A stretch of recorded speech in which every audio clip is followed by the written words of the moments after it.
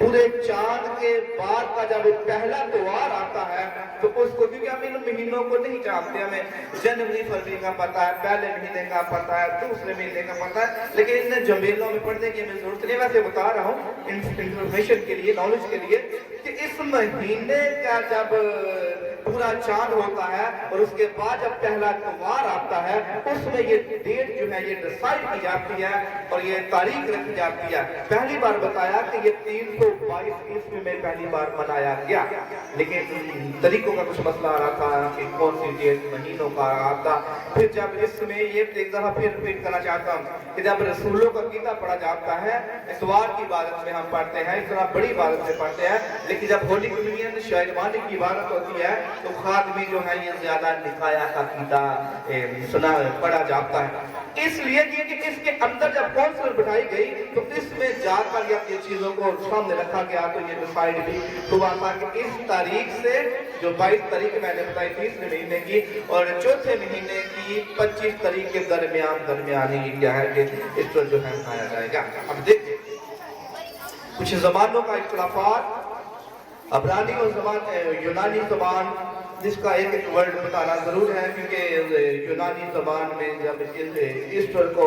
پاسخہ کہا جاتا ہے، لیکن عبرانی زبان میں جو لفظ فسح کا استعمال کیا گیا، جسے فسح کہا جاتا ہے، اور جب یہ نئے عہد نامہ میں آیا تو اسے ایسٹر کا نام دیا گیا ہے.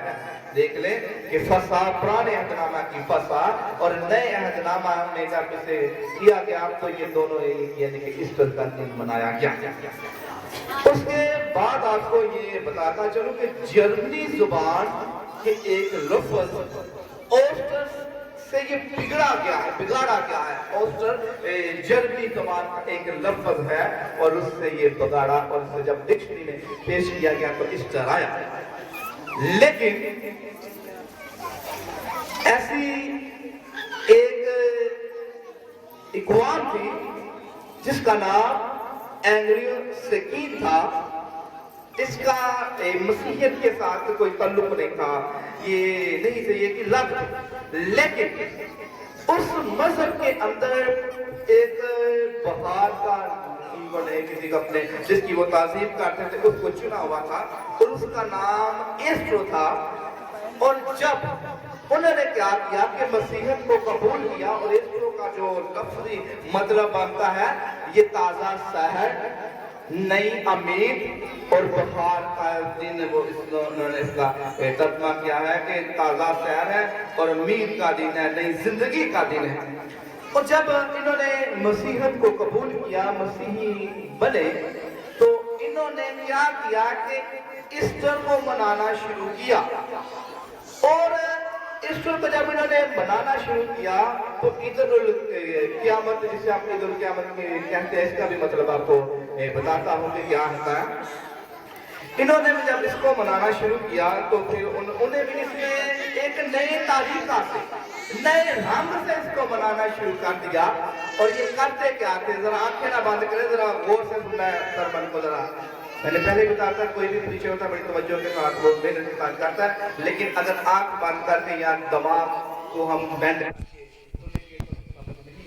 ذرا ہوش کیا ہے، ٹھیک ہے. تو انہوں نے ایک الگ طریقہ سے اس کو منانا شروع کر دیا. جب یہ دن یہ سیلیبریٹ کیا کرتے تھے تو یہ اپنے رشتہ داروں کو، اپنے جانے پہچانے والوں کو یہ تحفے دیتے تھے. اور تحفہ اس کا کیا ہوتا تھا؟ زیادہ یہ سوسن کی جو سفید پھول ہوتا ہے، انہوں سے انہوں نے شروع کیا تھا کہ سوسن کا جو سفید پھول ہے یہ مبارک کو ظاہر کرتا ہے کہ ہم آپ کو دے دیں کہ آپ کو یہ مبارک کو اپنے سے کیا. اس کے اندر ایک اور چیز بھی پائی جانے لگی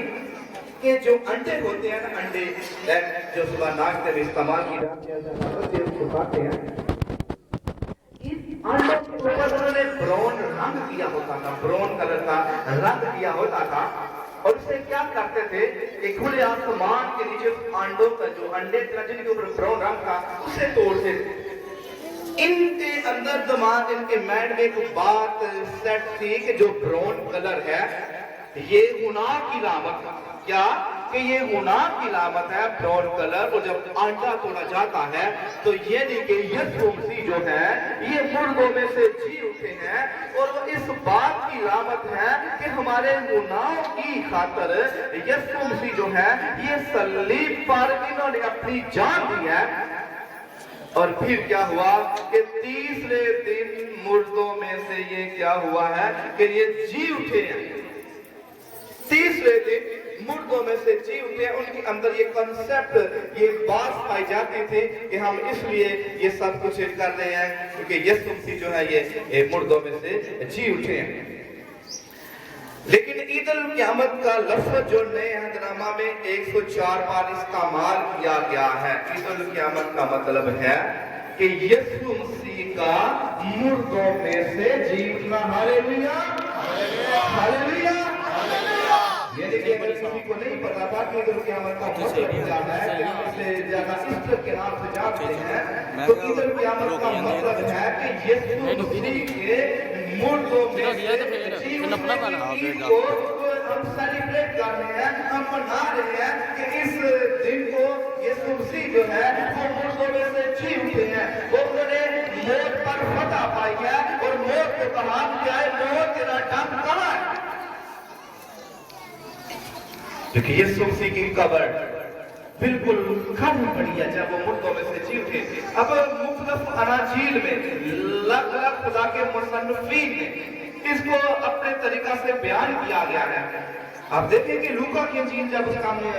مقدس لوکا طبیب کی معرفت لکھا گیا انجیلی بیان، جب ہم اس کا 24واں باب پڑھتے ہیں تو یہ ہمیں وہاں یہ ملتا ہے ذکر کہ ہفتے کے دن انہوں نے حکم کے مطابق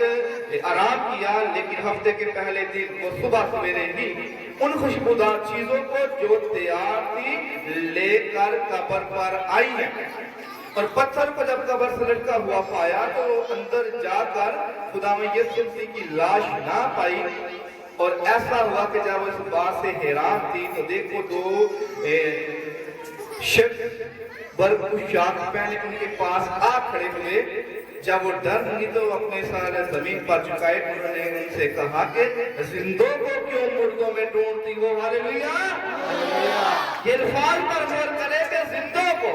کہ خدا میں یسوع مسیح جو ہے یہ مردوں میں سے جی اٹھے ہیں، کیونکہ وہ خوشبودار چیزیں جو تھی وہ اپنے اس قانون کے مطابق، اپنے دستور کے مطابق وہاں لے کر گئی ہیں کہ صبح سویرے ان چیزوں کو، ان خوشبو کو کیا کریں کہ وہاں لگائیں، وہاں رکھیں۔ لیکن جب جیسے ہی وہاں پہنچتی ہیں، متی کی انجیل ہمیں یہ بیان کرتی ہے، وہ بتا دیا کہ بڑا بنچال آتا ہے۔ مقدس متی کی انجیل بیان کری ہے کہ جب وہاں پہنچتی ہے تو وہاں بنچال آتا ہے، وہ جو پتھر پر، قبر پر وہ پتھر تھا، وہ پتھر ایک سائڈ پر ہٹ گیا ہے۔ لیکن پہلے کون آئی تھی؟ مریم مغدلی جو تھی، یہ یسوع مسیح کی کو دیکھنے کے لیے جو اپنا ایک طریقہ کار تھا ان کا، وہ خوشبودار چیزیں لے کر ان کے پاس پہنچی ہیں۔ لیکن جیسے ہی انہیں دیکھا، کیونکہ یسوع مسیح نے کافی دفعہ، کافی بار یہ بیان کیا، اپنے بارے میں بیان کر رہے ہیں، بلکہ 3 بار میں نے اپنی موت کا اظہار بھی کیا ہے، ذکر بھی کیا ہے کہ ابن آدم اور گناہگاروں کے حوالے کیا جائے گا، وہ مرے گا، لیکن تیسرے دن وہ ان پاک نوشتوں کے مطابق جو نوشت یسوع مسیح کے بارے میں بیان کیے گئے تھے کہ ان کے مطابق وہ مردوں میں سے جی اٹھا۔ لیکن پھر بھی وہ گئی، جب وہاں جاتی ہیں تو انہیں نہیں ملتا، تو جب فرشتے یہ بیان کرتے ہیں کہ تم کیوں زندوں کو مردوں میں ڈھونڈ رہی ہو، انہیں کیوں تلاش کر رہی ہو؟ کیونکہ وہ اپنے کہنے کے مطابق جو اس نے پہلے یہ کہہ دیا تھا کہ وہ مردوں میں سے جی اٹھا ہے۔ اب وہ اس معاشرے کو لے کر، اس بات کو لے کر واپس گھر جاتی ہیں، ان کو اپنے دوسرے بھائیوں کی، یسوع مسیح کے شاگردوں کو یہ بتاتی ہیں کہ اسے کوئی اٹھا کر لے گیا، اسے کوئی چرا کر لے گیا ہے، وہ جی اٹھا، وہ وہاں نہیں ہے۔ لیکن پطرس اور اس کا دوسرا ساتھی جب اس بات کو سنتے ہیں فوراً وہ بھاگ کر وہاں جاتے ہیں، لیکن پہلا ساتھی پطرس سے پہلے چلا جاتا ہے، لیکن اس نے یہ ہمت نہیں کی کہ میں قبر کے اندر جا کر جان سکوں، دیکھ سکوں۔ اور کیا ہوا کہ مقدس پترس جو ہے جب وہ اندر جاتا ہے دیکھتا ہے کہ یسوع مسیح کے ماتھے پر جو رومال باندھا ہوا تھا،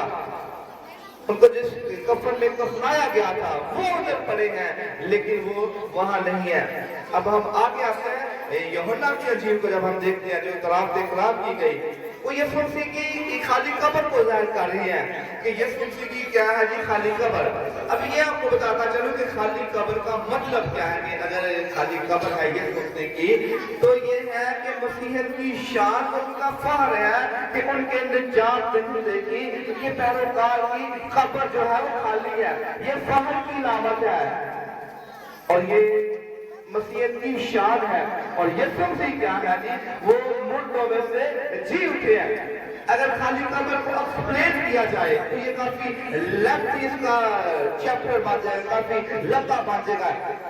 لیکن یہ بتانا چاہتے ہیں کہ خالی قبر جو ہے یہ ہمارے لیے ایک فخر کی بات ہے کہ ہمارا خدا یسوع مسیح جو ہے یہ مردوں میں سے جی اٹھے، اور آج اس کے جی اٹھنے کے دن کو سیلیبریٹ کرنے کے لیے جو ہمارا نجات دہندہ، جو ہمارا شافی، جس نے انسان کی خاطر خون بہایا، صلیب پر اپنی جان دے دی، اور جب اسے کلام مقدس کے مطابق اسے کفنایا گیا تو کیا ہوا کہ 30ویں دن وہ جو ہے مردوں